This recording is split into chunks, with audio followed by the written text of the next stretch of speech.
Hey RV family, keep it high, my name is Jay Morrison, welcome back to the Metal Tempest, and in this video I'm going to be covering the new Belphegor record entitled The Devils. So I got a new record from the long-running Austrian Blackened death metal band Belphegor, a band that I would say I have enjoyed in different dosages. I would say that their record, Necrodaemon Terrasathan, I don't know if that's how it's pronounced, is probably my favorite in their discography, and they've always boasted a very fast, frigid, and brittle style of blackened death metal that has been equal parts brutal, but also very atmospheric and dense and kind of hard to decipher and hard to discern, cloaked in this layer of impenetrable darkness and fog. They have this misty exterior to them, and I feel like even if you delved deep into them, they'd have an even darker interior. It's been a hot minute since we have gotten a new record from these guys, and I thought their last record was very good. It was pretty long-winded, like it was a very long record, but it also felt very epic and expansive, and it had a lot of bite to it. Now, I know what y'all are about to think when I say the following statement. When I say that this record is fucking boring as all hell, y'all are gonna jump to a conclusion that it's because it's different than their prior material, that it's not what they used to be. I'm not gonna throw a piss baby temper tantrum because they've changed their style. Belphegor have always kind of innovated their style, or at least fine-tweaked it from record to record. The reason I think this record is boring is because, case in point, I think it's uneventful. I found this to be some of their most derivative material to date, and nothing about this record particularly stuck that much with me. One thing I enjoyed about their previous record is the production worked hand in hand with their darkness and with their evil exterior to create this atmosphere that accompanied that, and not only accompanied that, but made it feel like this bulwark of blackened, like, eternity and this abyssal nature to it, this void, if you will. On this record, it feels much more in line with what I would expect from any other death metal band or any other blackened death metal band. This feels very much like a Marduk record, less of a Belphegor record. One thing that I've been drawn to in the past from this band is the atmosphere and how dense and kind of beautiful some of the maddening riffs are. It doesn't feel as twisted, it doesn't feel like a labyrinth, it feels like Belphegor writing blackened death metal by the numbers, with the occasional cliche and extremely anticlimactic chant or choir vocals. Creatively, I think they feel very much bankrupt across this track listing. I'm not even going to try to pronounce the third track on this record, but I think this is a perfect example of a track that defines this record. The riff that repeats is so status quo, so just lackluster, and so little thought put into it that it feels like Baby's first black metal riff. The coldness seems more sapped, the vocals feel more ho-hum, and all it seems to provide is more and more of a statement of just the same as opposed to the evil that Belphegor usually possesses. I didn't feel eeriness in these riffs. I didn't feel the cold biting chill of winter, or like out in some like hut in Siberia with like the snow pouring down on like the windows. That's not what this felt like. If anything, and this is the last thing I want to say about a Belphegor record, it feels safe. Now, is that to say there aren't some standout moments across this record? No, any Belphegor record is going to be better than no Belphegor record in theory. I was pretty impressed by some of the vocal layering.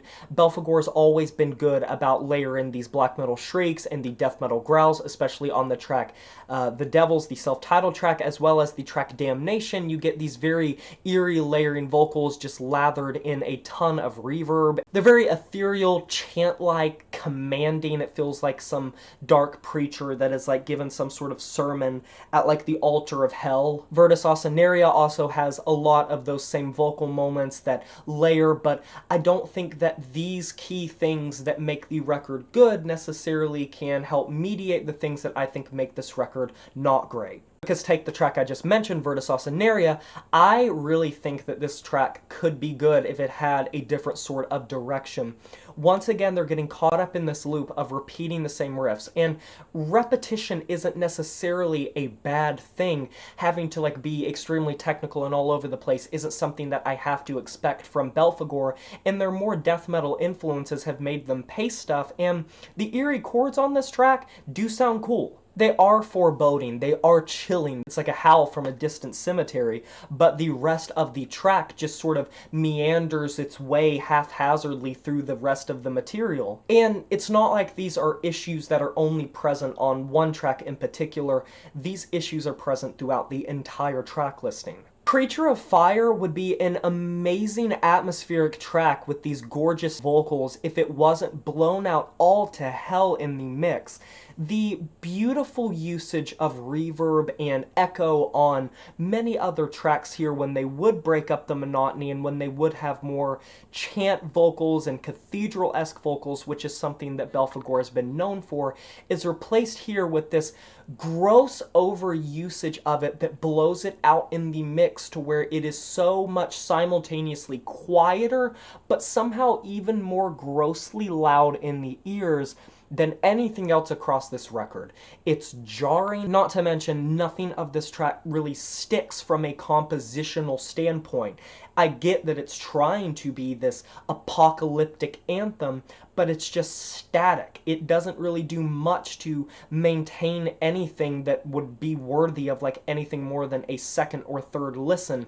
This is the type of track that would be a skip if I was re-listening to this record 4 or 5 times in a row, and for it being the second to last track, the penultimate track on this record, that's not something that you want to be hearing. This record's unfortunately a slog. I think idea-wise, they show a lot of lack of creativity, and all of the hallmarks of Belphegor are still present across this entire thing, but the production combined with the lazy riff writing, the weird production tactics, the shorter track listing, and pretty much just everything about this record makes it be a step down from their last. I don't particularly think that them having a different idea of how they want to approach things is what the issue, the kryptonite of this record was.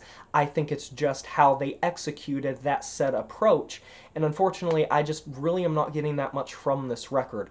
It's not the worst thing I've heard this entire year, but I see no reason that I'd want to go back to this record over any host of other Belphegor records. What has in the past felt so entrapped and encased in these frigid labyrinth-like riffs and these compositional anomalies and these evil distorted vocals and so many cool ideas that felt so cold and unwelcoming and venomous and hostile have pretty much given way to what feels like some of the safest songwriting that Belphegor has done in recent memory, and that's just honestly how I feel about it. Overall, though, I'm going to be giving this album a 4 out of 10. And that is a wrap. Have you heard this new Belphegor record, The Devils? If you have, let me know in the comment section below what you thought about this record. Maybe you liked it more than me. I can't wait to discuss it with you. Be sure to like this video if you enjoyed it, subscribe to join the review family today, and smash that notification bell to be notified of my future uploads. You know who it is. My name is Jay Morris, and I'm signing off saying farewell.